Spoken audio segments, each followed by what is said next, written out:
a campaign promise to put the first woman on the Supreme Court, Ronald Reagan nominated Sandra Day O'Connor in 1981. The daughter of an Arizona rancher, she came highly recommended as a conservative. It sounded like one during her confirmation hearing. My own view in the area of abortion is that I am opposed to it as a matter of birth control or otherwise. As a justice, at first she criticized the Roe v. Wade abortion ruling, but later joined the majority in a series of cases upholding abortion rights in the 90s. As the first female justice, her every action was scrutinized. The arms get all worn out. Tension she would later say was intimidating. It's thrilling in a way to be the first to do something, the first woman to ever serve on the court. But it's dreadful if you're the last. And if I didn't do the job well, that's what would happen.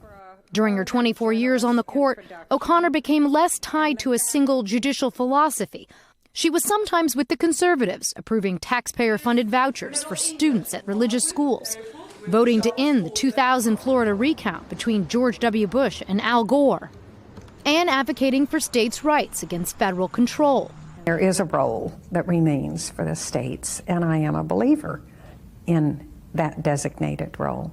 But she joined the court's liberals in upholding affirmative action in college admissions, creating more congressional districts with African-American voters in the majority, and keeping a wall of separation between government and religion.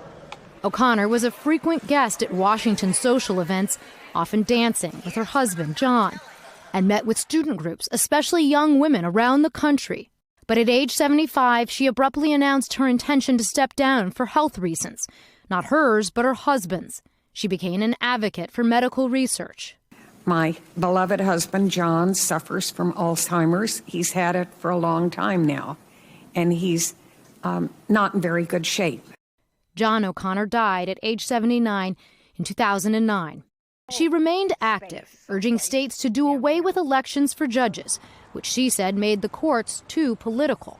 Sandra Day O'Connor was a pioneer, the first female justice who held the court's center for more than a generation. Laura Jarrett, NBC News, at the Supreme Court.